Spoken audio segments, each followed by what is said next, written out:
ইসরাফিল ফেরেশতার জন্মের 1500 বৎসর পর এবং জিব্রাইল ফেরেশতার 500 বৎসর পর হজরত আজরাইল ফেরেশতার জন্ম হয়। ইহার প্রকৃত নাম আজরাইল হলেও ইনি মালাকুল মাউত নামই সকলের নিকট অধিক পরিচিত। যাবতীয় জীবনের জান কবজ করার ভার এর উপর অর্পিত আছে বলেই তিনি এই নাম পরিচিত।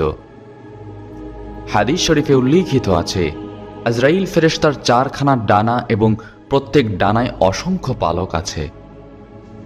প্রত্যেক পালকের অগ্রভাগে একটি মাথা, একটি মুখ ও 2টি করে চোখ আছে। দুনিয়া সৃষ্টি হতে কিয়ামত পর্যন্ত যত প্রাণী জন্মগ্রহণ করেছে এবং করবে, আজরাইল ফেরেশতা তার ঠিক তত সংখ্যক মাথা ও মুখ আছে। অবশ্য এই সকল মুখ ও মাথা তার পালকের অগ্রভাগে অবস্থিত, কিন্তু তার প্রধান মস্তক একটি। এই প্রধান মস্তকের চারিদিকে 4টি মুখ আছে। তার শরীরের প্রত্যেক পালকের 2খানা করে হাতও আছে। তিনি একই চক্ষু দ্বারা 2টি জীবের প্রতি দৃষ্টিপাত করেন না, একই হস্ত দ্বারা 2টি জীবের জান কবজ করেন না। প্রত্যেক জীবের জন্য তার পৃথক চক্ষু ও হস্ত নির্দিষ্ট আছে। কারো জান কবজ করার পর তার জন্য নির্দিষ্ট চোখ ও হাত তার শরীর হতে লুপ্ত হয়ে যায়। পক্ষান্তরে কোনো জীবের জন্মগ্রহণের সাথেই তার শরীরের একটি মাথা, একটি মুখ, 2টি চক্ষু ও 2খানা হস্ত উৎপন্ন হয়। এরূপে প্রত্যহ তার শরীর হতে সহস্র সহস্র মাথা ও হাত লুপ্ত হয়ে যাচ্ছে এবং নতুন মাথা ও হাত উৎপন্ন হচ্ছে। চতুর্থ আসমানে আজরাইল ফেরেশতার বিরাট সিংহাসন ও দপ্তর অবস্থিত। ফেরেশতাদের মধ্যে আজরাইল ফেরেশতা সর্বাপেক্ষা বিরাট, ভীষণ ও শক্তিশালী।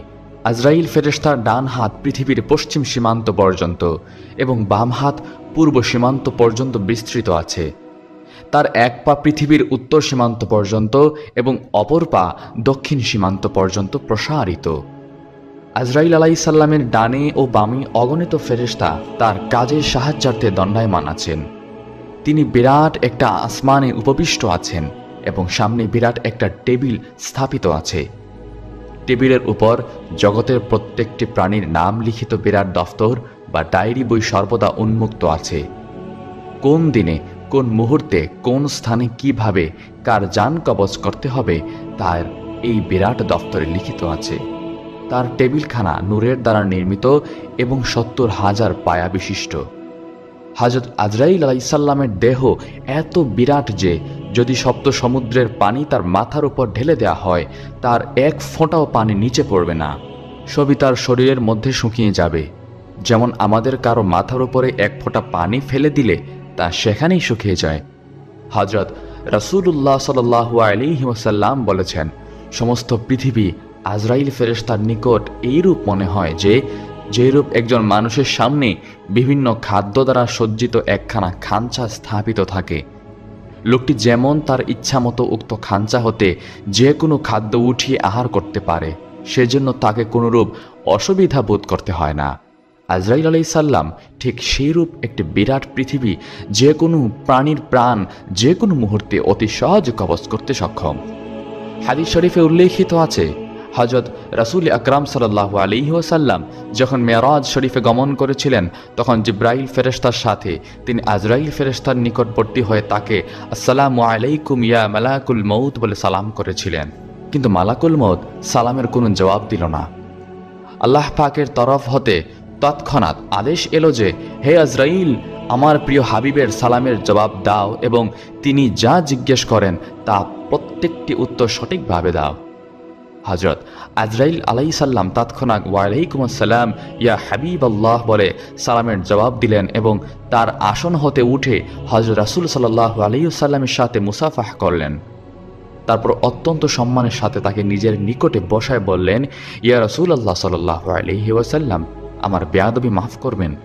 আমার জীবনে আমি আজ পর্যন্ত কাহারও সালামের জবাব দেওয়ার মতো অবসর পাইনি। আজ যদি আল্লাহ তাআলা আমাকে আদেশ না করতেন, তবে আপনার সালামের জবাব দেওয়া আমার পক্ষে সম্ভব হতো না। আল্লাহ পাক আমার উপর এমন গুরুত্বপূর্ণ কাজের দায়িত্ব অর্পণ করেছেন যে একটি মুহূর্ত মাত্র আমার কাজ হতে অন্যমনস্ক হওয়া সম্ভব নয়। প্রতি মুহূর্তে আমাকে জিন, মানব, দৈত্য, দানব, পশুপক্ষী, কীট পতঙ্গ প্রভৃতি নিয়ে কোটি কোটি জীবের জান কবজ করতে হয়। অথচ তাহাদের জান কবজ করার জন্য নির্দিষ্ট সময়ের এক মুহূর্ত পূর্বে বা এক মুহূর্ত পরেও উহা করবার উপায় নেই আমার। আজ আমার শুভ আগমন উপলক্ষে আল্লাহ রাব্বুল আলামিনের আদেশে আমার দফতরের যাবতীয় কাজ বন্ধ রেখে আপনার সাথে কথা বলবার অবসর পেয়েছি। আমার জীবনে এই সর্বপ্রথম অবসর। হযরত রাসূল আকরাম সাল্লাল্লাহু আলাইহি ওয়াসাল্লাম জিজ্ঞেস করলেন, হে আজরাইল, আপনি কি রূপে জীবের জান কবজ করে থাকেন? হযরত আজরাইল আলাইহিস সালাম উত্তর করলেন, ইয়া রাসূলুল্লাহ সাল্লাল্লাহু আলাইহি ওয়াসাল্লাম, আমার সামনে এই যে বিরাট গাছটি দেখছেন, এর প্রত্যেকটি পাতার উপরের পৃথিবীর যাবতীয় প্রাণীর এক একজনের নাম লিখিত আছে। যখন কাহারও মৃত্যুর সময় নিকটবর্তী হয়, তখন মৃত্যুর 40 দিন পূর্বে তার নাম লিখিত পাতাটি জরদ রং ধারণ করে। অতঃপর মৃত্যুর দিন সেই পাতাটি আমার সম্মুখস্থে এই টেবিলের উপরে পতিত হয়। আমি তৎক্ষণাৎ আমার ডায়েরি বই খুলে সেই প্রাণীটি কোন মুহূর্তে, কোথায়, কিভাবে জান কবজ করতে হবে তা দেখে আমার সাহায্যকারী ফেরেশতাদের একজনকে পাঠিয়ে দেই তার জান কবজ করতে। আজরাইল আলাইহিস সালাম বললেন, রূহ যে কি জিনিস আমি তা সঠিকভাবে নিজেও অবগত নেই, তবে একমাত্র বলতে পারি যে কারো জান কবজ করার পর আমার হাতের তালুতে সামান্য একটু ভার অনুভব করি। হযরত রাসূল আকরাম সাল্লাল্লাহু আলাইহি ওয়াসাল্লাম আবার জিজ্ঞেস করলেন, আপনার মাথার চারদিকে 4টি মুখ হওয়ার কারণ কি? আজরাইল আলাইহিস সালাম উত্তরে বললেন, আমার সম্মুখে মুখটি নূরের দ্বারা প্রস্তুত, এর দ্বারা মুমিন বান্দাদের জান কবজ করার আদেশ প্রদান করে থাকে। ডান দিকের মুখটি আল্লাহর ক্রোধে দ্বারা প্রস্তুত, এর দ্বারা পাপীদের জান কবজ করার আদেশ প্রদান করে থাকে। বাম দিকের মুখটি আল্লাহর গজবের দ্বারা প্রস্তুত, এর দ্বারা মুনাফিকদের জান কবজ করার আদেশ দেই। আর পিছনের মুখটি দুজখের অগ্নি দ্বারা প্রস্তুত, এর দ্বারা কাফির ও মুশরিকদের জান কবজ করার আদেশ দেই।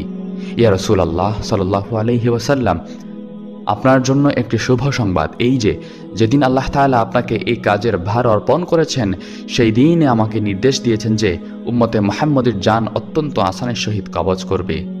সন্তান যেমন মায়ের স্তন পান করতে করতে ঘুমিয়ে পড়ে, তখন তার মাথা তার মুখ হতে স্তনটি টেনে বের করে নেয়, অথচ সন্তান কিছুই বুঝতে পারে না, ঠিক সেইরূপভাবে যেন প্রত্যেক উম্মতে মুহাম্মদের জান কবজ করা হয়, তারা যেন মোটেই কষ্ট অনুভব না করে।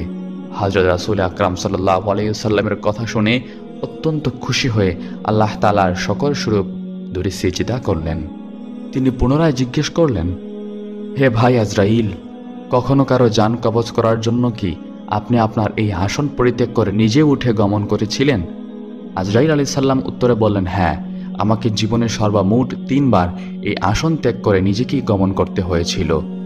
প্রথমবারে হযরত আদম আলাইহিস সালামের শরীর তৈরি করার জন্য মাটি আনতে, দ্বিতীয়বার হযরত আদম আলাইহিস সালামের জান কবজ করতে এবং তৃতীয়বার হযরত মুসা আলাইহিস সালামের জান কবজ করতে। হযরত নবী করিম সাল্লাল্লাহু আলাইহি ওয়াসাল্লাম আবার জিজ্ঞেস করলেন, হে ভাই আজরাইল, কোনো লোকের জান কবজ করার সময় কি আপনার প্রাণে ব্যথা অনুভব করেছিলেন? তিনি উত্তরে বললেন, হ্যাঁ, 2 জন লোকের জান কবজ করতে আমার প্রাণে অত্যন্ত ব্যথা লেগেছিল। তাদের মধ্যে একজন দুনিয়ার বিখ্যাত কাফের বাদশাহ সাদ্দাদ এবং অপরজন সাদ্দাদের মতো। অন্য একটি হাদিসে আছে, রাসূল আকরাম সাল্লাল্লাহু আলাইহি ওয়াসাল্লাম বলেছেন যে আল্লাহ তাআলা আরশের নিচে একটি বিরাট গাছ সৃষ্টি করেছেন। দুনিয়াতে যত সংখ্যক প্রাণী আছে, উক্ত গাছে তার সমান সংখ্যক পাতা আছে। যখন কারো পরমায়ু শেষ হতে মাত্র 40 দিন বাকি থাকে, তখন তার নামের পাতাটি মালাকুল মউতের সম্মুখস্থ টেবিলের উপরে পড়ে যায়।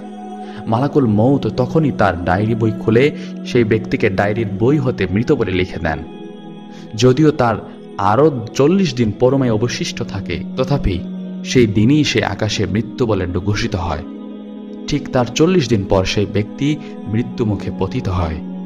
রাসূল আকরাম সাল্লাল্লাহু আলাইহি ওয়াসাল্লাম বলেছেন, কোনো লোকের মৃত্যুর পর যখন তার পিতামাতা বা স্ত্রী, পুত্রকন্যা প্রভৃতি চিৎকার করে ক্রন্দন ও মাতম করতে থাকে, তখন মালাকুল মউত অদৃশ্য থেকে তাকে সম্বোধন করে বলতে থাকেন, হে মাতমকারী, তুমি কার উপরে এত ক্রোধ ও অসন্তুষ্ট প্রকাশ করছো?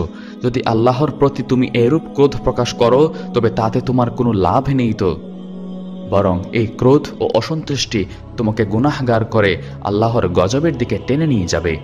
আর যদি আমার উপর তুমি অসন্তুষ্ট হয়ে থাকো, তবে সেটাও তোমার নিতান্ত বোকামি, কারণ আমি নিজের ইচ্ছামতো কোনো কাজ করি না। আমার পালনকর্তার আদেশ প্রতিপালন করাই আমার একমাত্র কাজ। আমি সেই সর্বশক্তিমান আল্লাহর কসম করে বলছি, একমাত্র এই ব্যক্তির জন্য নির্দিষ্ট খাদ্যের একটি দানা বাকি থাকতে ইহাকে দুনিয়া হতে উঠিয়ে নেইনি, সুতরাং আমার প্রতি ক্রোধ করারও কোনো কারণ নেই।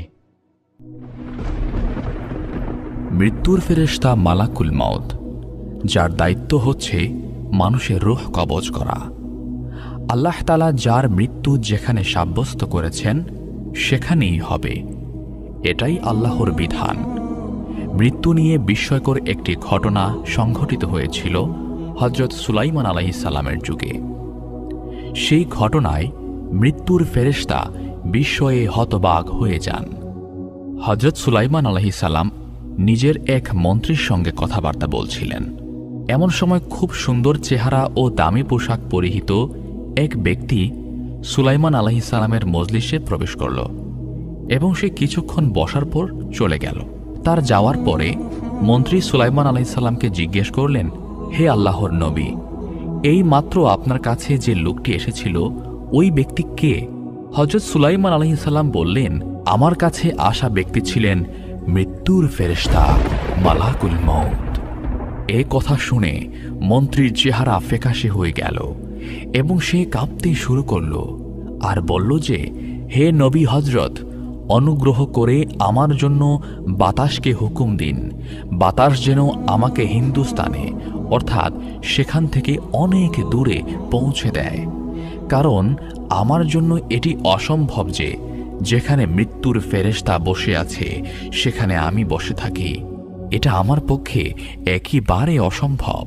হযরত সুলাইমান আলাইহিস সালাম মন্ত্রীর আবেদন মঞ্জুর করলেন। মন্ত্রীকে দীর্ঘ দূরত্বে হিন্দুস্তান পৌঁছে দেওয়ার জন্য বাতাসকে নির্দেশ দিলেন। বাতাস পয়গাম্বরের নির্দেশ পালনে তাকে নির্ধারিত গন্তব্যে পৌঁছে দেন। মন্ত্রী সেখান থেকে হিন্দুস্তান চলে যাওয়ার পর মালাকুল মউত আবার উপস্থিত হল। তিনি হযরত সুলাইমান আলাইহিস সালামকে জিজ্ঞাসা করলেন, আপনার মন্ত্রী কোথায়?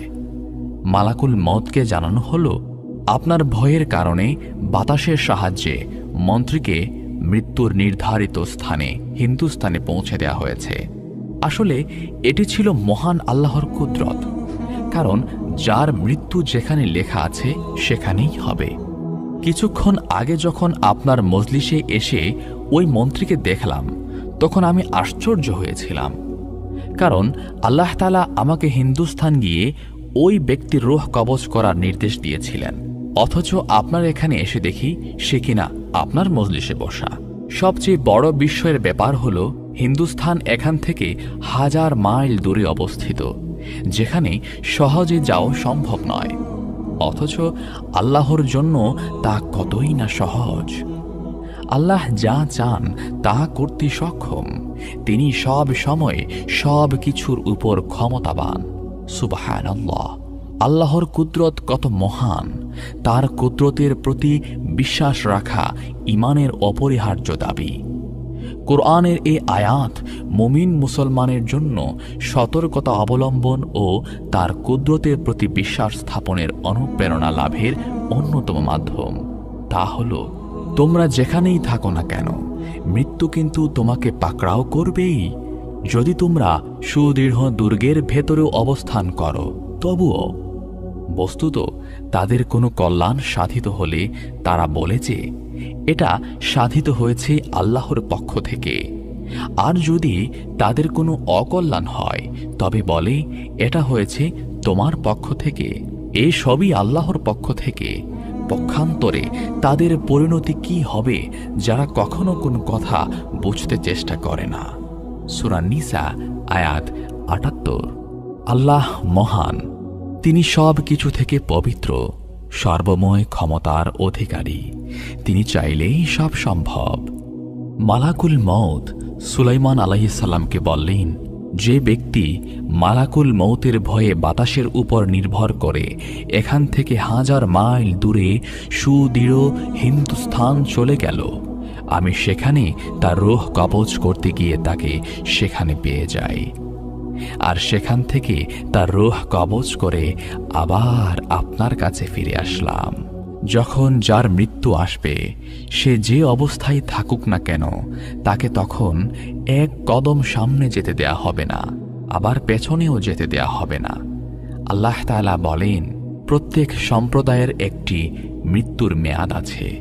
যখন তাদের মেয়াদ এসে যাবে, অর্থাৎ মৃত্যু এসে যাবে, তখন তারা না এক মুহূর্ত পিছিয়ে যেতে পারবে, না এক মুহূর্ত এগিয়ে আসতে পারবে। সূরা আরাফ আয়াত 34। সুতরাং মুমিন মুসলমানের উচিত মৃত্যুর আগেই নিজেদেরকে খাঁটি তৌবা করার পাশাপাশি মৃত্যুর জন্য প্রস্তুতি গ্রহণ করা। আল্লাহ তাআলা মুসলিম উম্মাহকে সঠিক পথে চলার মাধ্যমে মৃত্যুর প্রস্তুতি গ্রহণ করার তৌফিক দান করুন। আল্লাহর ক্ষমতা ও কর্তৃত্বের উপর যথাযথ আস্থা এবং বিশ্বাস রাখার তৌফিক দান করুন। আমিন। আসসালামু আলাইকুম ওয়া রাহমাতুল্লাহ। কেমন আছেন সবাই? আশা করছি আল্লাহ তাআলার অশেষ রহমতে ভালো আছেন। আল্লাহ তাআলা বলেন, পৃথিবীর সব প্রাণী মৃত্যুর স্বাদ গ্রহণ করতে হবে। জীবন যার আছে, মৃত্যু তার সুনিশ্চিত। আর দুনিয়াতে সবচেয়ে কষ্টদায়ক হচ্ছে মানুষের মৃত্যু। কারো আপনজনের মৃত্যুতে স্বজনের বিয়োগ ব্যথাই নয়, বরং মৃত্যুবরণকারী ব্যক্তিও প্রচণ্ড শারীরিক কষ্টের সম্মুখীন হয়। রাসূলুল্লাহ সাল্লাল্লাহু আলাইহি ওয়াসাল্লাম মানুষের মৃত্যুকালীন সময়ের এই কষ্টের বিবরণ তার উম্মতকে জানিয়ে দিয়েছেন। আবার মৃত্যুর এই ভয়াবহতা হতে মুক্তি লাভের সুস্পষ্ট আমলও শিখিয়ে গিয়েছেন। তানবীহুল গাফিলিনে মৃত্যুকালীন কষ্টের উপর একটি হাদিস উল্লেখ করা আছে। হযরত উমর রাদিয়াল্লাহু তাআলা আনহু একবার হযরত কাব রাদিয়াল্লাহু তাআলা আনহুকে বলেছিলেন, আমাকে মৃত্যুর অবস্থা সম্পর্কে কিছু বলুন। তখন হযরত কাব রাদিয়াল্লাহু তাআলা আনহু বলেন, মৃত্যু হলো কাঁটাদার গাছের মতো। কাঁটাযুক্ত সে গাছটি যখন মানুষের পেটে ঢোকানোর পর তার প্রতিটি কাঁটা শিরায় শিরায় লেগে যায়, তখন একজন শক্তিশালী মানুষ যদি গাছটি ধরে জোরে টেনে বের করার চেষ্টা করে, ওই মুহূর্তে শিরায় শিরায় বিদ্ধ হওয়া কাঁটার আঘাতের কষ্ট মানুষটি হাড়ে হাড়ে উপলব্ধি করে। অনুরূপভাবে মানুষের মৃত্যুকালীন সময়ে মৃত্যু পথযাত্রীর কাছেও মনে হয় যেন তার শরীরের গোশতগুলো যেন একটি কাঁটার সঙ্গে বেরিয়ে আসছে। সে মৃত্যু যন্ত্রণা মানুষ হাড়ে হাড়ে উপলব্ধি করতে থাকে। এ হলো মৃত্যুকালীন সময়ে মানুষের মৃত্যু যন্ত্রণার নমুনা। এ কারণেই আল্লাহ তাআলা কোরআনে ইরশাদ করেছেন, হে ঈমানদারগণ, তোমরা আল্লাহকে সেভাবে ভয় করো যেভাবে ভয় করা উচিত, এবং অবশ্যই মুসলমান না হয়ে মৃত্যুবরণ করো না। সূরা আল ইমরান আয়াত 102। আল্লাহ তাআলা কোরআনুল কারীমের মাধ্যমে মানুষকে আগেই সতর্ক করে দিয়েছেন, মৃত্যুর পূর্বে ইসলামে পরিপূর্ণভাবে প্রবেশ করে পূর্ণাঙ্গ মুসলমান হয়ে যাও, তবেই মৃত্যুকালীন কষ্টসহ পরকালের প্রথম মানজিল কবর, ফুলসিরাত, হাসরের ময়দান এবং আল্লাহর বিচারের দিন নাজাত লাভ করবে। আল্লাহ তাআলা মুসলিম উম্মাহকে মৃত্যুকালীন সময়ের কষ্ট থেকে হেফাজত করুন, পরকালে নাজাত দান করুন। আমিন। মৃত্যুর সময় রাসূল সাল্লাল্লাহু আলাইহি ওয়াসাল্লাম যে কথাটি বারবার বলেছিলেন, হযরত মুহাম্মদ সাল্লাল্লাহু আলাইহি ওয়াসাল্লামের জীবনের শেষ মুহূর্ত চলছে। ঠিক সে সময় একজন লোক এসে সালাম জানিয়ে বললেন, আমি কি ভিতরে আসতে পারি? রাসূল সাল্লাল্লাহু আলাইহি ওয়াসাল্লামের কন্যা ফাতিমা রাদিয়াল্লাহু তাআলা আনহা বললেন, দুঃখিত, আমার পিতা খুবই অসুস্থ। এ কথা বলে ফাতিমা রাদিয়াল্লাহু তাআলা আনহা দরজা বন্ধ করে রাসূল সাল্লাল্লাহু আলাইহি ওয়াসাল্লামের কাছে গেলেন। হযরত রাসূল সাল্লাল্লাহু আলাইহি ওয়াসাল্লাম বললেন, কে সেই লোক?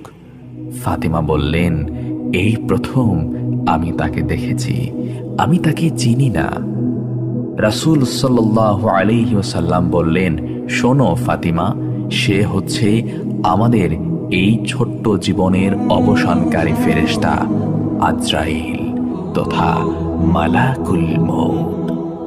এটা শুনে হযরত ফাতিমার অবস্থা তখন ক্রন্দনরত বোবার মতো হয়ে গিয়েছে। রাসূল সাল্লাল্লাহু আলাইহি ওয়াসাল্লাম বললেন, হে জিব্রাইল, আমার উম্মতের কি হবে? আমার উম্মতের নাজাতের কি হবে? জিব্রাইল আলাইহিস সালাম বললেন, হে রাসূল, আপনি চিন্তা করবেন না, আল্লাহ ওয়াদা করেছেন আপনার উম্মতের নাজাতের জন্য। মৃত্যুর ফেরেশতা ধীরে ধীরে রাসূলের কাছে এলেন জান কবজ করার জন্য। মালাকুল মউত আজরাইল আরো কাছে এসে ধীরে ধীরে রাসূল সাল্লাল্লাহু আলাইহি ওয়াসাল্লামের জান কবজ করতে থাকলেন। পাশে দাঁড়িয়ে থাকা জিব্রাইল আলাইহিস সালামকে রাসূল সাল্লাল্লাহু আলাইহি ওয়াসাল্লাম বললেন গোগানির সাথে, ওহ জিব্রাইল, এটা কেমন বেদনাদায়ক জান কবজ করা। ফাতিমা রাদিয়াল্লাহু তাআলা আনহা তার চোখ বন্ধ করে ফেললেন। আলী রাদিয়াল্লাহু তাআলা আনহু তার দিকে উপর হয়ে বসলেন। জিব্রাইল আলাইহিস সালাম তার মুখটা উল্টা দিকে ফিরিয়ে নিলেন। রাসূল সাল্লাল্লাহু আলাইহি ওয়াসাল্লাম বললেন, হে জিব্রাইল, তুমি মুখটা উল্টা দিকে ঘোরালে কেন? আমার প্রতি কি তুমি বিরক্ত? জিব্রাইল আলাইহিস সালাম বললেন, হে রাসূলুল্লাহ সাল্লাল্লাহু আলাইহি ওয়াসাল্লাম, সাকরাতুল মউতের অবস্থায় আমি আপনাকে কিভাবে দেখে সহ্য করতে পারি? ভয়াবহ ব্যথায় রাসূল সাল্লাল্লাহু আলাইহি ওয়াসাল্লাম ছোট্ট একটা গোগানি দিলেন। রাসূলুল্লাহ বললেন, হে আল্লাহ, সাকরাতুল মউত জান কবজের সময় যতই ভয়াবহ হোক সমস্যা নেই, আমাকে সকল ব্যথা দাও, আমি বরণ করে নেব, কিন্তু আমার উম্মতকে ব্যথা দিও না। রাসূল সাল্লাল্লাহু আলাইহি ওয়াসাল্লামের শরীরটা ধীরে ধীরে ঠান্ডা হয়ে আসতে লাগলো। তার পা বুক কিছুই নড়ছে না এখন আর। রাসূল সাল্লাল্লাহু আলাইহি ওয়াসাল্লামের চোখের পানির সাথে তার ঠোঁটটা কম্পিত ছিল। তিনি কিছু বলবেন মনে হয়। হযরত আলী রাদিয়াল্লাহু তাআলা আনহু তার কানটা রাসূল সাল্লাল্লাহু আলাইহি ওয়াসাল্লামের মুখের কাছে নিয়ে গেলেন। রাসূল সাল্লাল্লাহু আলাইহি ওয়াসাল্লাম বললেন, নামাজ কায়েম করো এবং তোমাদের মাঝে থাকা দুর্বলদের যত্ন নিও। রাসূল সাল্লাল্লাহু আলাইহি ওয়াসাল্লামের ঘরের বাইরে চলছে কান্নার আওয়াজ। সাহাবীরা একজন আরেকজনকে জড়িয়ে ধরে উচ্চ স্বরে কান্নারত। হযরত আলী রাদিয়াল্লাহু তাআলা আনহু আবার তার কানটা রাসূলের মুখের কাছে ধরলেন। রাসূল সাল্লাল্লাহু আলাইহি ওয়াসাল্লাম চোখ ভেজা অবস্থায় বলতে থাকলেন, ইয়া উম্মতি, ইয়া উম্মতি, হে আমার উম্মতেরা, নামাজ, নামাজ, নামাজ। আল্লাহর আদেশে হযরত ইসরাফিল আলাইহিস সালামের শিঙায় ফুৎকারের মাধ্যমে কিয়ামত অনুষ্ঠিত হবে। পৃথিবী ও আসমানের সব প্রাণীর জান কবজ করার পর যখন আজরাইল আলাইহিস সালাম আল্লাহর দরবারে হাজির হবেন, তখন আল্লাহ আজরাইলকে প্রশ্ন করবেন, হে আজরাইল, আর কে কে জীবিত আছে? আজরাইল আলাইহিস সালাম উত্তরে বলবেন, হে আমার রব, হে আমার প্রতিপালক, আর মাত্র বাকি রয়েছেন জিব্রাইল, ইসরাফিল, মিকাইল ও আমি আজরাইল জীবিত আছি। তখন আল্লাহ বলবেন, তুমি ছাড়া বাকি তিনজনের জান কবজ করে ফেলো। তখন আজরাইল আলাইহিস সালাম জিব্রাইল, ইসরাফিল ও মিকাইলের জান কবজ করবেন। এরপর আল্লাহ সুবহানাহু ওয়া তাআলা আজরাইল আলাইহিস সালামকে শেষ প্রশ্নটি করবেন। আল্লাহ হযরত আজরাইল আলাইহিস সালামকে বলবেন, হে আজরাইল, এখন কে জীবিত আছে? তখন আজরাইল আলাইহিস সালাম বলবেন, হে আল্লাহ, এখন তোমার সামনে আমি আজরাইল দাঁড়িয়ে আছি, আর কেউ নেই। আল্লাহ বলবেন, মুত ইয়া মালাকুল মৌত, মরে যা হে মৃত্যুর ফেরেশতা, তুইও মরে যা। তখন আজরাইল আলাইহিস সালাম নিজের জান নিজেই কবজ করবেন, আজরাইলও মরে যাবে।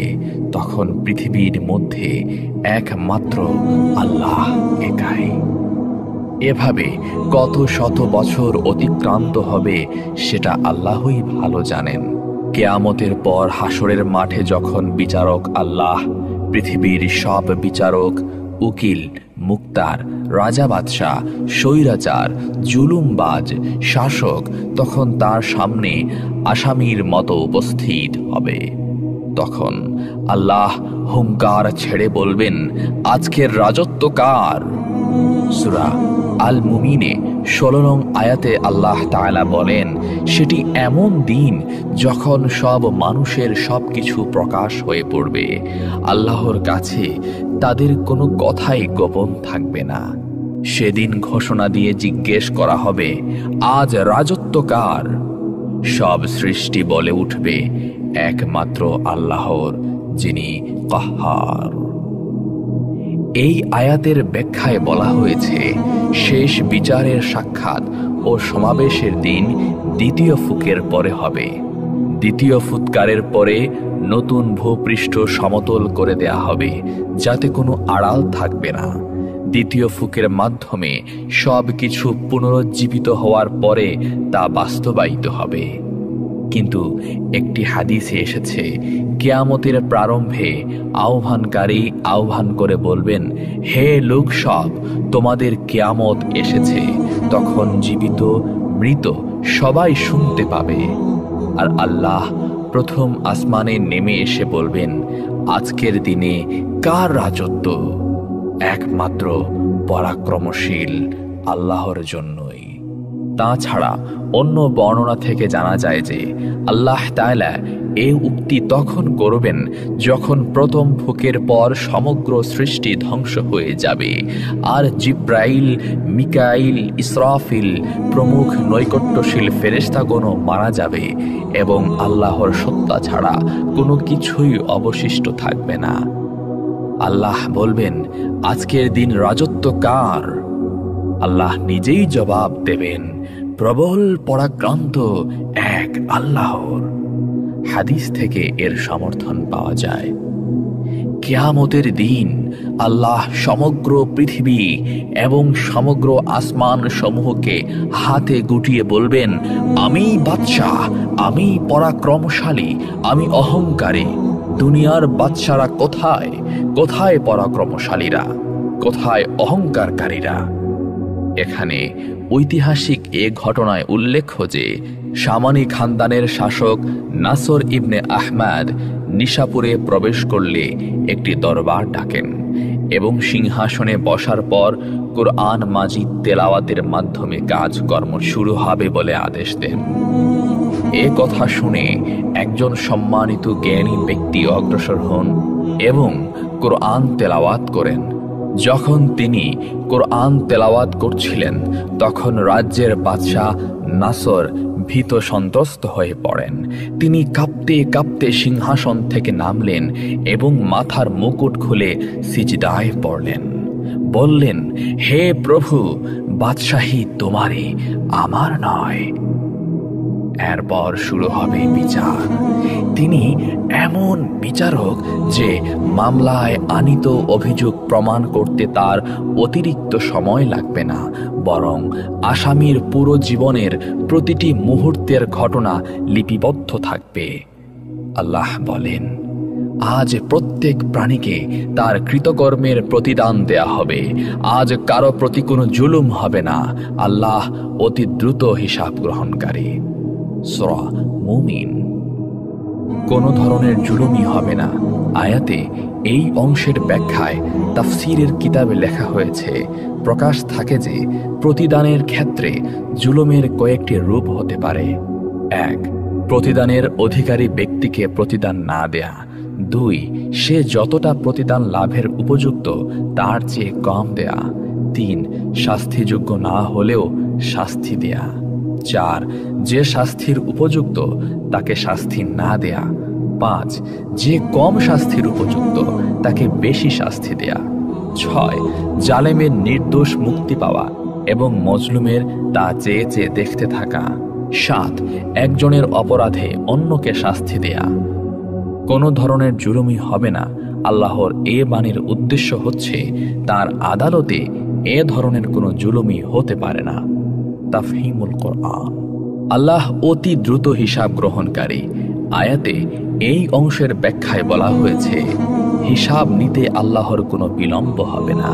যেভাবে তিনি গোটা বিশ্ব জাহানের সব সৃষ্টিকে রিজিক দান করেছেন এবং কাউকে রিজিক পৌঁছানোর ব্যবস্থাপনায় এমন ব্যস্ত নন যে অন্যদের রিজিক দেওয়ার অবকাশই তিনি পান না, যেভাবে তিনি গোটা বিশ্ব জাহানের প্রতিটি জিনিসের প্রতি দৃষ্টিপাত করেছেন, সব শব্দ শুনেছেন, প্রতিটি ক্ষুদ্র থেকে ক্ষুদ্রতর এবং বৃহৎ থেকে বৃহত্তর ব্যাপারে ব্যবস্থাপনাও তিনি করেছেন। এমন কোনো জিনিস এমনভাবে তার মনোযোগ আকর্ষণ করতে পারে না যে ঠিক সে মুহূর্তে তিনি আর সব বস্তুর প্রতি মনোযোগ দিতে পারেন না। তেমনি তিনি প্রত্যেক ব্যক্তির হিসাব গ্রহণ করবেন এবং একটি বিচার্য বিষয়ে শুনানিতে তিনি কখনো এতটা ব্যস্ত হয়ে পড়বেন না যে সে সময়ে অন্য সংখ্যক মোকদ্দমার শুনানি করতে পারবেন না। তাছাড়া তার আদালতে এ কারণেও কোনো বিলম্ব হবে না যে মোকদ্দমার পটভূমি ও ঘটনাবলীর বিচার বিশ্লেষণ এবং তার সাক্ষ্য প্রমাণ সংগ্রহ কঠিন হবে। আদালতের বিচারক নিজেই সরাসরি বাস্তব অবস্থা সম্পর্কে ওয়াকিফহাল করে থাকবেন। মোকদ্দমার বাদী বিবাদী উভয় পক্ষের সব কিছুই তার জানা থাকবে। সমস্ত ঘটনার খুঁটিনাটি সব দিক পর্যন্ত অনস্বীকার্য সাক্ষ্য প্রমাণ সহ অবিলম্বে সবিস্তার পেশ করা হবে। তাই সব মোকদ্দমার ফয়সালা ঝটপট হয়ে যাবে। আসসালামু আলাইকুম ওয়া রাহমাতুল্লাহ। প্রিয় শ্রোতা বন্ধুরা, কেমন আছেন? আশা করছি আল্লাহ তাআলার অশেষ রহমতে সবাই ভালো আছেন। এক আগন্তুক ব্যক্তি 3 দিন পর্যন্ত হযরত ইদ্রিস আলাইহিস সালামের সাহচর্যে থাকলেন। তার আচরণ লক্ষ্য করে হযরত ইদ্রিস আলাইহিস সালামের মনে সন্দেহের উদ্রেক হল যে এ ব্যক্তি নিশ্চয় কোনো মানুষ নয়। অতএব তিনি বললেন, আল্লাহর কসম, আপনি আপনার প্রকৃত পরিচয়টা বলুন। আগন্তুক বলল, আমি কোনো মানুষ নয়, আমি একজন ফেরেশতা। আমার নাম মালাকুল মউত তথা আজরাইল। হযরত ইদ্রিস আলাইহিস সালাম বললেন, আপনি কি দুনিয়ার যাবতীয় প্রাণীর জান কবজ করিয়া থাকেন? মালাকুল মউত বলল, হ্যাঁ। হযরত ইদ্রিস আলাইহিস সালাম বললেন, তবে মনে হয় আপনি আমার জান কবজ করতেই এসেছেন এখানে। মালাকুল মউত বলল, না, আমি জান কবজ করতে এখানে আসিনি, আপনার সাথে ভ্রাতৃত্ব স্থাপন করতে এসেছি।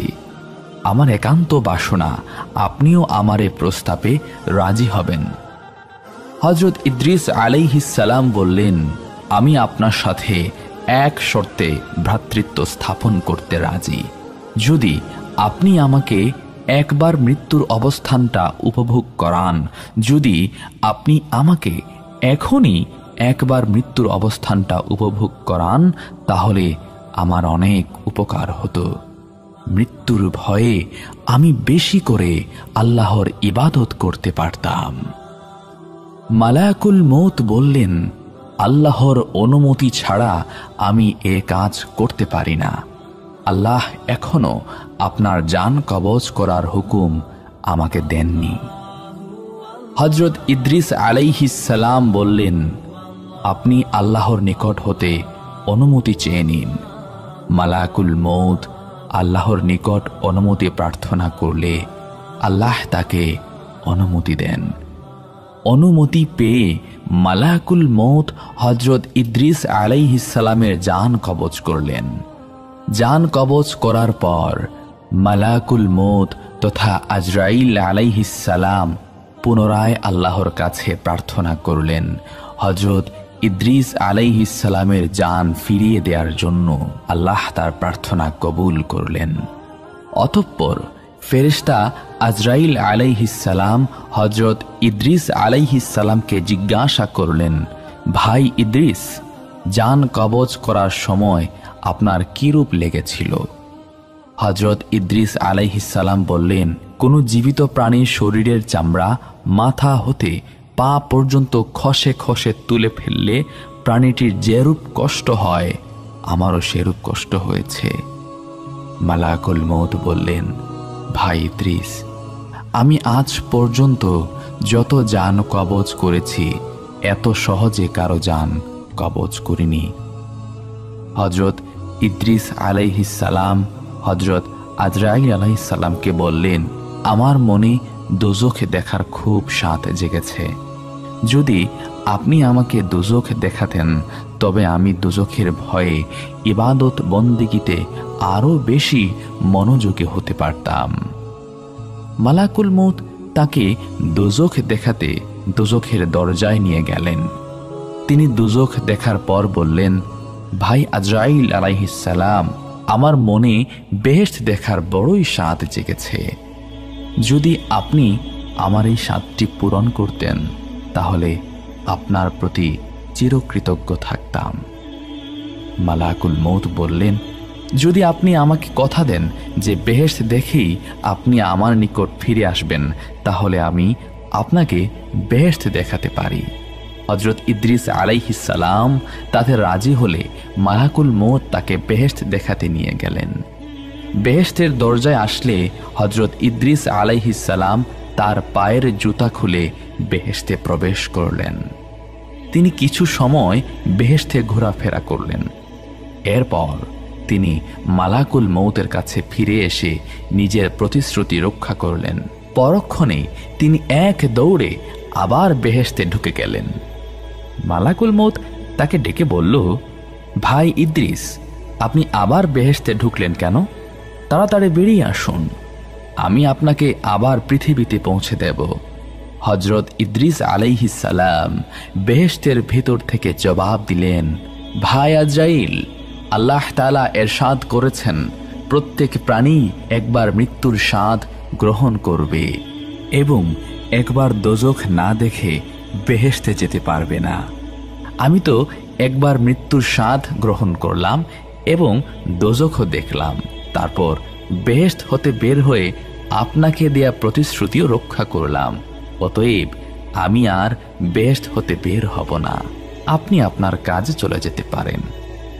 মালাকুল মউত হযরত ইদ্রিস আলাইহিস সালামের জবাব শুনে কর্তব্য স্থির করতে না পেরে দাঁড়িয়ে রইলেন। আল্লাহ তাআলা তখন আজরাইল আলাইহিস সালামকে লক্ষ্য করে বললেন, আজরাইল, ইদ্রিসকে বেহেশতে থাকতে দাও, তার ভাগ্যে আমি এরূপ ঘটনায় লিপিবদ্ধ করে রেখেছিলাম। অতএব হযরত ইদ্রিস আলাইহিস সালাম মহা সুখে বেহেশতে বসবাস করতে লাগলেন। সুবহানাল্লাহ। হযরত আবু হুরায়রা রাদিয়াল্লাহু তাআলা আনহু থেকে বর্ণিত, তিনি বলেন, মউতের ফেরেশতাকে মুসা আলাইহিস সালামের নিকট তার জান কবজের জন্য পাঠানো হয়েছিল। ফেরেশতা যখন তার নিকট আসলেন তিনি তার চোখে থাপ্পড় মারলেন। তখন ফেরেশতা তার রবের নিকট ফিরে গেলেন এবং বললেন, আপনি এমন এক বান্দার নিকট পাঠিয়েছেন যে মরতে চায় না। আল্লাহ বললেন, তুমি তার কাছে ফিরে যাও এবং তাকে বলো সে যেন তার একটি হাত একটি গরুর পিঠে রাখে। তার হাত যতগুলো পশম ঢাকবে তার প্রতিটি পশমের পরিবর্তে তাকে 1 বছর করে হায়াত দেয়া হবে। মুসা আলাইহিস সালাম বললেন, হে রব, তারপর কি হবে? আল্লাহ বললেন, তারপর মৃত্যু। মুসা আলাইহিস সালাম বললেন, এখনই হোক। আবু হুরায়রা রাদিয়াল্লাহু তাআলা আনহু বলেন, তখন তিনি আল্লাহর নিকট আরজ করলেন তাকে যেন আরদে মুকাদ্দাস বা পবিত্র ভূমি থেকে পাথর নিক্ষেপের দূরত্বের সমান স্থানে পৌঁছে দেয়া হয়। আবু হুরায়রা রাদিয়াল্লাহু তাআলা আনহু বলেন, রাসূলুল্লাহ সাল্লাল্লাহু আলাইহি ওয়াসাল্লাম বলেছেন, আমি যদি সেখানে থাকতাম তাহলে অবশ্যই আমি তোমাদেরকে রাস্তার পাশে লাল টিলার নিচে কবরটি দেখিয়ে দিতাম।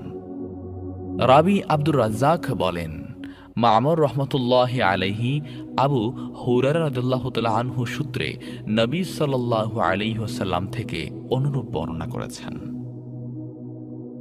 আবার এরকম বর্ণনাও আছে, হযরত আবু হুরায়রা রাদিয়াল্লাহু তাআলা আনহু থেকে বর্ণিত, রাসূলুল্লাহ সাল্লাল্লাহু আলাইহি ওয়াসাল্লাম বলেছেন, মালাকুল মউত অর্থাৎ জান কবজকারী ফেরেশতাকে মূসা আলাইহিস সালামের নিকট প্রেরণ করা হলো। তিনি যখন এলেন তখন মূসা আলাইহিস সালাম তাকে জোরে থাপ্পড় মারলেন, যার ফলে মালাকুল মউতের চক্ষু বের হয়ে পড়ল। তখন তিনি আল্লাহর নিকট আরজ করলেন, আপনি আমাকে এমন বান্দার নিকট প্রেরণ করেছেন যিনি মউত চান না। আল্লাহ তাআলা তখন নিজ কুদরতে তার চক্ষু আপন স্থানে ফিরিয়ে দিয়ে বললেন, তুমি আবার যাও এবং তাকে বলো আপনি একটি ষাঁড়ের পিঠে হাত রাখুন। ওই হাতের নিচে যত পশম পড়বে আপনি চাইলে এর প্রতিটি পশমের বিনিময়ে আপনার হায়াত 1 বছর করে দীর্ঘায়িত হবে। মূসা আলাইহিস সালাম এ কথা শুনে বললেন, এরপর কি হবে? আল্লাহ তাআলা বললেন, মৃত্যু আসবে। মূসা আলাইহিস সালাম বললেন, তাহলে এখনই মৃত্যু দিন। এখানে উল্লেখ যে বিখ্যাত হাদিস বিশারদগণ বলেন, মালাকুল মউত মূসা আলাইহিস সালামের অনুমতি না নিয়েই মানুষের বেশে তার ঘরে প্রবেশ করেছিলেন। তখন তিনি তাকে চিনতে না পেরে বিনা অনুমতিতে ঘরে প্রবেশ করার কারণে তাকে আঘাত করেন। ফাতহুল বারী। তো বন্ধুরা, এই ছিল হযরত মূসা আলাইহিস সালাম কর্তৃক হযরত আজরাইল আলাইহিস সালামকে থাপ্পড় মারার ঘটনা।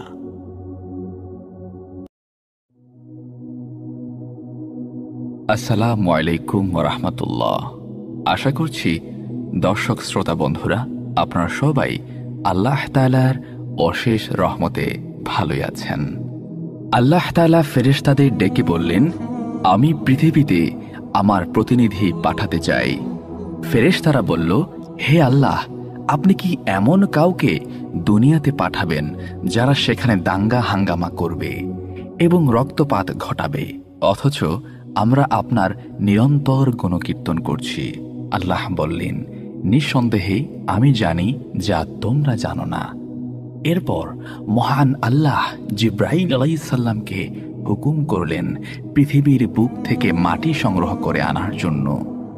জিব্রাইল আলাইহিস সালাম আসমান থেকে ধরায় নামলেন, মাটিকে বললেন, মহান আল্লাহ পৃথিবীতে তার প্রতিনিধি পাঠাবেন আর তাকে সৃষ্টি করবেন মাটি দিয়ে। আল্লাহ আমাকে হুকুম করেছেন তোমার বুক থেকে কিছু মাটি নিয়ে যাওয়ার জন্য। মাটি কান্নাকাটি শুরু করল, বলল, আদম সন্তান অতিশয় পাপাচারী আর গুনাহগার হবে, এই কারণে তারা অধিকাংশ সংখ্যক জাহান্নামে যাবে। আমার শরীর দিয়ে তাদের সৃষ্টি করলে তাদের পাপের কারণে আমাকে জাহান্নামের আগুনে জ্বলতে হবে। জাহান্নামের আগুনে জ্বলার সাধ্য আমার নাই।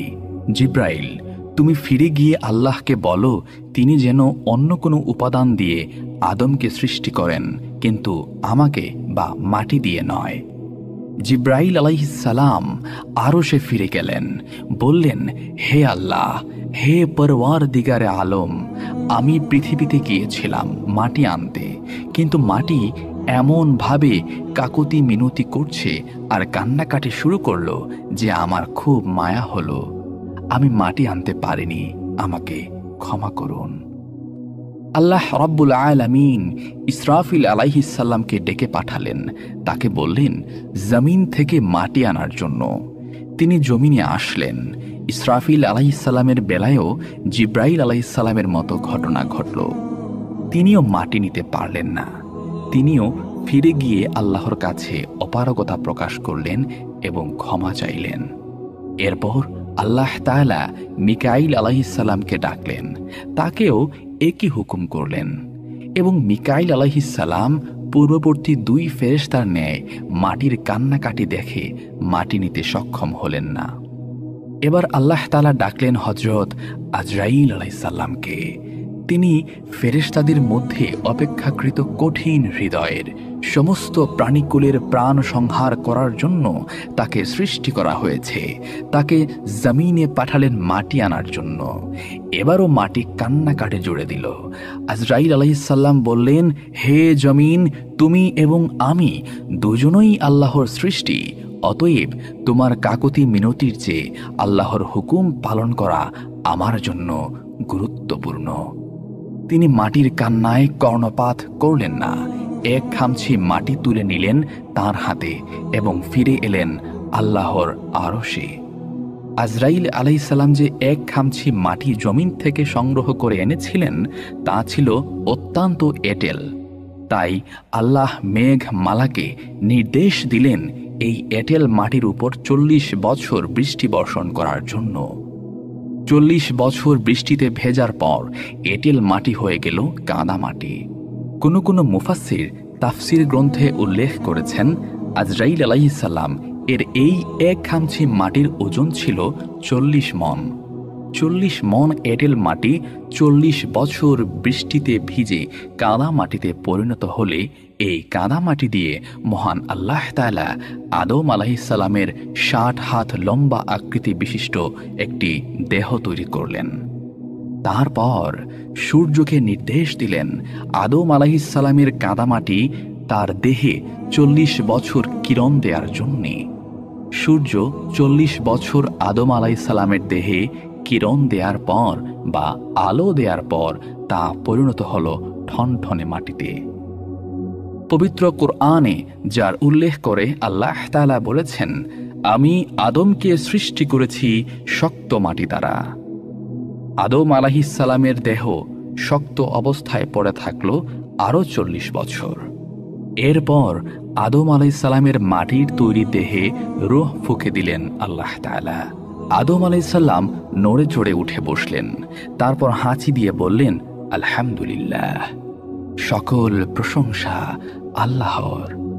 ফেরেশতারা অবাক হলো, এমন সুন্দর বাক্য তারা এর আগে কখনো শোনেনি। আল্লাহ যেদিন আদম আলাইহিসসালামের শরীরে রূহ ফুঁকে দিলেন সেদিনটি ছিল শুক্রবার। আল্লাহ তাআলা কিছু বস্ত্র সামগ্রী ফেরেশতাদের সামনে রেখে বললেন, তোমরা আমাকে এগুলোর নাম বলে দাও যদি তোমরা সত্য হয়ে থাকো। ফেরেশতারা বলল, হে আল্লাহ, তুমি মহান, আমরা কিছুই জানি না, তবে তুমি যা শিখিয়েছ সেগুলো ছাড়া। নিশ্চয় তুমি প্রকৃত জ্ঞান সম্পন্ন হিকমতওয়ালা। ফেরেশতারা বস্তুগুলোর নাম বলতে পারলেন না। আল্লাহ তাআলা হযরত আদম আলাইহিসসালামকে বললেন, ফেরেশতাদেরকে বস্ত্রগুলোর নাম বলতে দাও। আদম আলাইহিসসালাম সেগুলোর নাম বলে দিলেন। আল্লাহ তাআলা ফেরেশতাদেরকে উদ্দেশ্য করে বললেন, আমি কি বলি নাই যে আসমান ও জমিনের মধ্যবর্তী সব গোপন বিষয় সম্পর্কে আমি অবগত আছি? আল্লাহ ফেরেশতাদেরকে নির্দেশ দিলেন আদম আলাইহিসসালামকে সেজদা করার জন্য। সকল ফেরেশতা আদম আলাইহিসসালামকে সেজদা করল, কিন্তু ইবলিস সেজদা করল না। ফলে সে কাফের ও বিতাড়িত হয়ে গেল, আর সে চিরদিনের জন্য আদম জাতির শত্রু হয়ে গেল। হযরত আদম আলাইহিসসালাম জান্নাতের মধ্যে বিচরণ করতে থাকলেন। একদিন ঘুম থেকে উঠে দেখলেন তার পাশে অপূর্ব সুন্দরী এক নারী শুয়ে আছে। তিনি জানতে চাইলেন, হে আল্লাহ, কে এই নারী? আল্লাহ বললেন, তোমার স্ত্রী হাওয়া। তোমরা জান্নাতের মধ্যে যেখানে ইচ্ছা বিচরণ করো, যা ইচ্ছা করে সব খাও, শুধু ওই গাছটার ধারে কাছেও যেও না এবং ওই গাছের ফল ভক্ষণ করো না, অন্যথায় তোমরা জালিমদের অন্তর্ভুক্ত হয়ে যাবে। আর মনে রেখো, শয়তান তোমাদের প্রকাশ্য শত্রু। আদম আলাইহিস সালাম এবং হাওয়া আলাইহিস সালাম জান্নাতে সুখে স্বাচ্ছন্দ্যে বিচরণ করছিলেন, আর ইবলিস যে আদমকে সেজদা না করার জন্য বিতাড়িত হয়েছে, সেই আদমকে পথভ্রষ্ট করার জন্য সে কৌশল খুঁজছিল। একদিন সে অতিশয় বৃদ্ধের আকৃতি ধারণ করে এসে আদম আলাইহিস সালাম এবং হাওয়া আলাইহিস সালামকে ধোঁকা দিল। সে তাদের উভয়কে বলল, এই গাছটার ফল অত্যন্ত উপকারী। তোমরা যদি এই ফল খাও তাহলে তোমরা চিরস্থায়ীভাবে জান্নাতে থাকতে পারবে, তোমাদের মর্যাদা আরও বৃদ্ধি হবে। হযরত আদম আলাইহিস সালাম আল্লাহর দেয়া সতর্ক বার্তা বেমালুম ভুলে গেলেন। ইবলিসকে ফেরেশতা মনে করে তারা উভয়ে তার কথা বিশ্বাস করে ওই গাছের ফল ভক্ষণ করলেন। সঙ্গে সঙ্গে তাদের শরীর থেকে জান্নাতি পোশাক খুলে পড়ে গেল। তারা গাছের পাতা দিয়ে নিজের শরীর ঢাকার চেষ্টা করলেন। আওয়াজ আসলো, হে আদম, আমি কি তোমাকে সতর্ক করিনি যে ওই গাছের ধারে কাছেও যেও না? আমি কি বলিনি যে শয়তান তোমাদের প্রকাশ্য শত্রু? আদম আলাইহিস সালাম বুঝতে পারলেন তিনি শয়তানের ধোঁকায় পড়ে আল্লাহর হুকুম অমান্য করেছেন। তাই তিনি সেজদায় লুটিয়ে পড়লেন এবং আল্লাহর কাছে ক্ষমা প্রার্থনা করলেন। আল্লাহ বললেন, তোমরা নিষিদ্ধ গাছের ফল খেয়ে সীমালঙ্ঘন করেছ, তোমরা জান্নাতে থাকার অধিকার হারিয়েছ। তোমরা পৃথিবীতে নেমে যাও, সেখানে তোমাদের কিছু কাল অবস্থান করতে হবে। আর আমার পক্ষ থেকে যদি কোনো হুকুম পৌঁছে, তবে যে ব্যক্তি আমার হুকুম মেনে চলবে তাকে না শয়তান ধোঁকা দিতে পারবে, না তাদের কোনো ভয় ভীতি থাকবে। হযরত আদম আলাইহিস সালাম এবং হাওয়া আলাইহিস সালামকে নামিয়ে দেয়া হলো পৃথিবীতে। হযরত আদম আলাইহিস সালামকে নামানো হলো বর্তমান শ্রীলঙ্কার কলম্বো থেকে অনতি দূরে একটি পাহাড়ে, যেটি অ্যাডামস পিক নামে পরিচিত, যেখানে আকৃতিতে অনেক বড় এবং বহু পুরনো একটি পায়ের ছাপ রয়েছে। ঐতিহাসিকগণ বিভিন্নভাবে প্রমাণ করার চেষ্টা করেছেন যে এইটাই আমাদের আদি পিতা হযরত আদম আলাইহিস সালামের ফুটপ্রিন্ট। হযরত হাওয়া আলাইহিস সালামকে নামানো হয়েছিল সৌদি আরবের জেদ্দায়। হযরত আদম আলাইহিস সালাম এবং হাওয়া আলাইহিস সালামকে যেদিন জান্নাত থেকে পৃথিবীতে নামিয়ে দেওয়া হয়, সে দিনটি ছিল শুক্রবার। জনমানবহীন পৃথিবীতে দুটি মাত্র মানুষ দুজনকে খুঁজতে লাগলেন, আর ইতিপূর্বে জান্নাতে তাদের কৃত ভুলের জন্য আল্লাহর কাছে ক্ষমা প্রার্থনা করতে থাকলেন। বর্ণিত আছে, হযরত আদম আলাইহিস সালাম তার কৃত ভুলের জন্য একাধারে 350 বছর আল্লাহর কাছে কান্নাকাটি করেছেন। আরও বর্ণিত আছে, হযরত আদম আলাইহিস সালাম আল্লাহর কাছে ক্ষমা প্রার্থনাকালে যে পরিমাণ অশ্রু ঝরিয়েছেন, কিয়ামত পর্যন্ত আগত সমস্ত মানুষের চোখের পানি একত্র করলেও তার সমমান হবে না। সুবহানাল্লাহ। অবশেষে মহান আল্লাহ তাআলা হযরত আদম আলাইহিস সালামের প্রতি করুণার ভরে লক্ষ্য করলেন। বললেন, হে আদম, আমি কিছু বাক্য শিখিয়ে দিব। সেসব বাক্যের মাধ্যমে প্রার্থনা করলে আমি তোমাকে ক্ষমা করে দেব। আল্লাহ তাআলা আদম আলাইহিস সালামকে শিখিয়ে দিলেন, বলো, রব্বানা যালামনা আনফুসানা ওয়া ইল্লাম তাগফির লানা ওয়া তারহামনা লানাকুনান্না মিনাল খাসিরিন। হযরত আদম আলাইহিস সালাম মহান আল্লাহর শিখানো বাক্যের মাধ্যমে আল্লাহর কাছে মাফ চাইলেন এবং তওবাহ করলেন। অতঃপর আল্লাহ তাআলা তাকে ক্ষমা করে দিলেন। সুবহানাল্লাহ। আল্লাহ তাআলা যেদিন হযরত আদম আলাইহিস সালামের তওবা কবুল করেছিলেন, সে দিনটিও ছিল শুক্রবার। হযরত আদম আলাইহিস সালাম এবং হাওয়া আলাইহিস সালাম দুজন দুজনকে খুঁজতে খুঁজতে আরাফাত ময়দানে তাদের সাক্ষাৎ হয়। তারা আল্লাহর কাছে শুকরিয়া আদায় করলেন। অতঃপর তারা সংসার শুরু করলেন। পৃথিবীতে একটি মাত্র মানুষ জানতেন যে তিনি কতদিন বাঁচবেন। হযরত আদম আলাইহিস সালামকে আল্লাহ বলে দিয়েছিলেন, তুমি পৃথিবীতে 1000 বছর বাঁচবে। এ ব্যাপারে হাদিসে একটি মজার ঘটনা উল্লেখ আছে। জান্নাতের মধ্যে একবার আদম আলাইহিসসালামের সামনে কিছু রূহকে হাজির করা হলো। হযরত আদম আলাইহিসসালাম জানতে চাইলেন, ইয়া আল্লাহ, এরা কারা? আল্লাহ বললেন, এরা তোমার সন্তান, যারা তোমার পরে পৃথিবীতে আসবে। আদম আলাইহিসসালাম বললেন, ওই যে রূহটা দেখা যায়, ও কে? আল্লাহ তাআলা বললেন, ও তোমার সন্তান দাউদ, সেও নবী হয়ে পৃথিবীতে আসবে। আদম আলাইহিসসালাম বললেন, দাউদ কতদিন পৃথিবীতে বাঁচবে? আল্লাহ তাআলা বললেন, 40 বছর। আদম আলাইহিসসালাম আল্লাহকে জিজ্ঞেস করলেন, হে আল্লাহ, আমি কতদিন বাঁচব? আল্লাহ তাআলা বললেন, 1000 বছর। আদম আলাইহিসসালাম আল্লাহ তাআলাকে জিজ্ঞেস করলেন, হে আল্লাহ, আমি 1000 বছর বাঁচব, আর আমার সন্তান দাউদ মাত্র 40 বছর বাঁচবে। আপনি দাউদের হায়াত কিছু বাড়িয়ে দিন। আল্লাহ তাআলা বললেন, তা কি করে হয়? এটা তো নির্দিষ্ট হয়ে গেছে।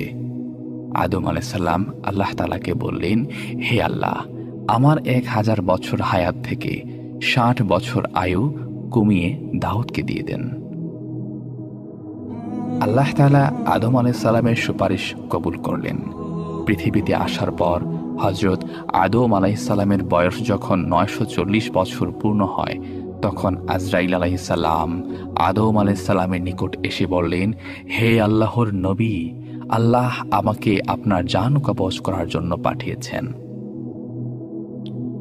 আদম আলাইহিসসালাম বললেন, কেন? আমি তো 1000 বছর বাঁচব, এখনো আমার হায়াত 60 বছর বাকি আছে। আজরাইল আলাইহিসসালাম বললেন, আপনি জান্নাতে থাকাকালীন সময়ের কথা মনে করুন। আপনি আপনার হায়াত থেকে 60 বছর আপনার সন্তান দাউদকে দান করেছেন। আদম আলাইহিসসালাম বললেন, না না না, আমি দান করিনি। আজরাইল আলাইহিসসালাম মুশকিলে পড়ে গেলেন। আল্লাহ আজরাইল আলাইহিসসালামকে বললেন, ফিরে আসো। আজরাইল আলাইহিসসালাম আদম আলাইহিসসালামের জান কবজ না করেই ফিরে গেলেন। আদম আলাইহিসসালাম জান্নাতের মধ্যকার সেই কথা ভুলে গিয়েছিলেন।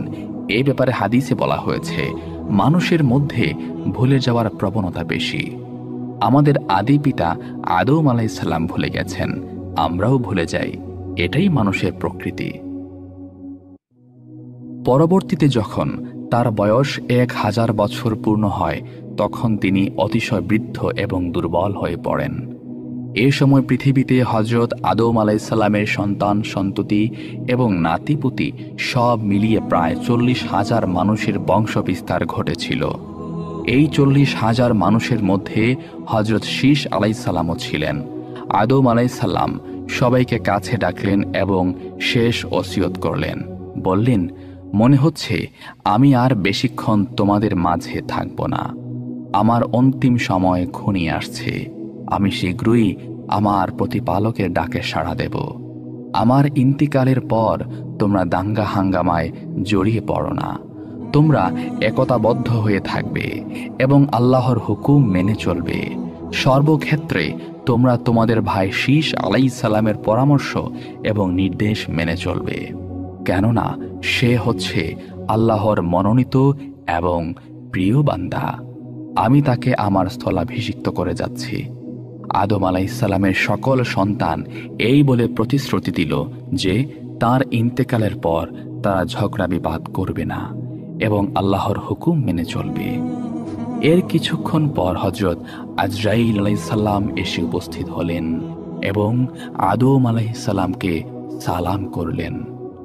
আদম আলাইহিসসালাম তার সন্তানদের বললেন, তোমরা একটু ঘর থেকে বেরিয়ে যাও, আমি আগত মেহমানের সাথে একান্তে কথা বলতে চাই।